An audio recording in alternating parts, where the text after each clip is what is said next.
So this is Xi'an's Rock History Part 7, Prog Rock.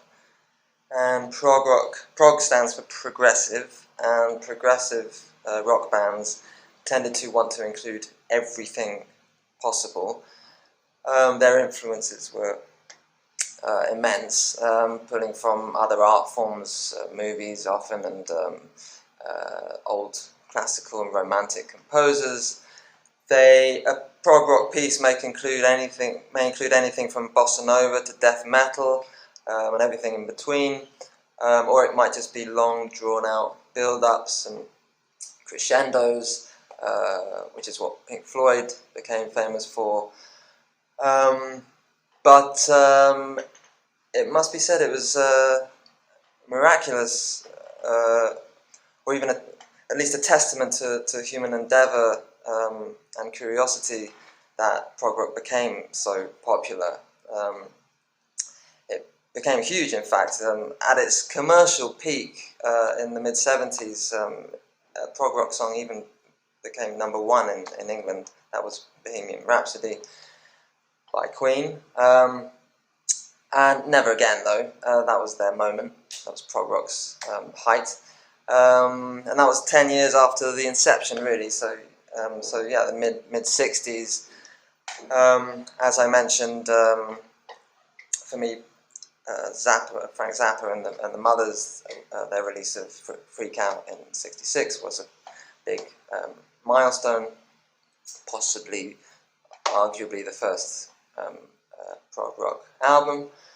But there are other examples, notably The Who's second album, A Quick One, contains some seriously eyebrow-raising moments. There's like circus music and a song called Boris the Spider, which is as surreal as it sounds.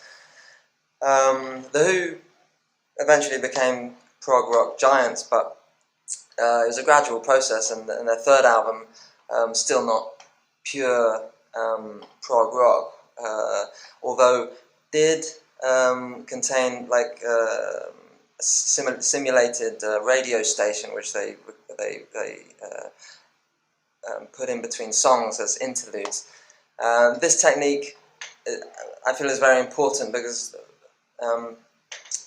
big prog rock bands and small prog rock bands used this technique to join songs up, so it became like a wall of sound, like so that you never really had any deficit or stops. Pink Floyd used this constantly throughout their career. I think most famously possibly was The Wall, because they did it so much and to such a sophisticated level. I mean, they recorded whole scenes with actors and storylines.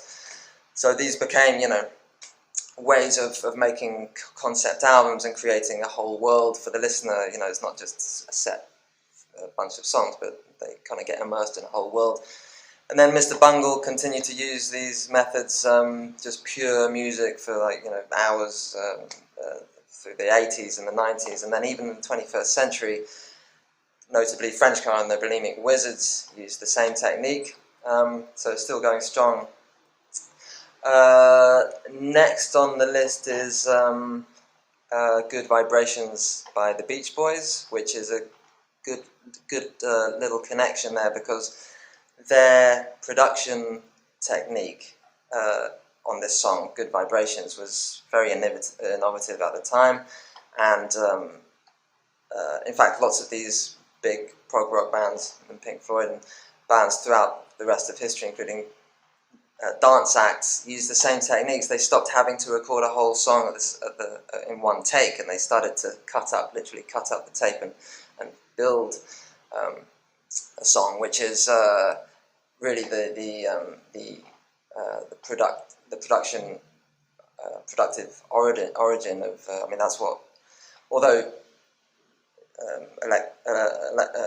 electronic musicians use software, so they don't actually cut up the tape. They're using the same technique of just moving music around, and that's where it started. And Good Vibrations is a great little pop song, and it's easy not to notice the sophistication and this kind of spooky energy that it has because of this new production technique, and the structure as well is it's really subtly sophisticated. It has many different parts. Some parts don't repeat. Has like several middle eights, and it kind of keeps on going. And then yeah, it's a brilliant song, and massive. It sold 1 million records, which was unheard of for that time. It's a massive amount, and #1 in many countries. So that would have really, diffused through the subconscious minds, and yeah, so important release. And then next one I'm going to mention is the Byrds, also 66, was 8 Mile High, which is a nice little song, but there's some seriously trippy guitar playing, the first remnants of like psychedelic, like commercialized psychedelic music, possibly. Effects that you would have heard lots of times these days. In hindsight, it was very new at the time. These were new effects and new sounds.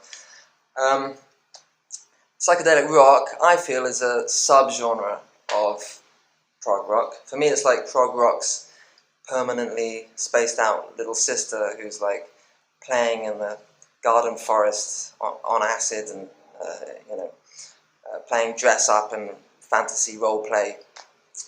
But it was integral. It was almost like the 60s stylized version of prog rock. Like each epoch will have its own perspective on prog rock, and it sounds different as it moves through the years. 67, well, it just exploded. I mean, I think the Pandora's box was opened. Some of the biggest rock bands in history released truly prog psychedelic albums in that year. Some examples are the Beatles with Magical Mystery Tour, the Rolling Stones with their Satanic Majesty's Request, and Pink Floyd's debut album, Piper at the Gates of Dawn. Pink Floyd were like the poster boys, if you will, of the psychedelic movement, although they moved on from psychedelia and into pop rock and kind of musical and filmic, just grandiose albums. And yeah, you can see in the photos and the artwork, lots of dress up, like the kind of magician's hats, and I'm the Walrus, and even Piper Gates of Dawn, there's like a trippy psychedelic photo effect happening. But it did tend to get a little less surreal and a lot more serious. And then 68, 69, you're getting Yes and Genesis and King Crimson, and then 70, 71, ELO and Emerson, Lake and Palmer.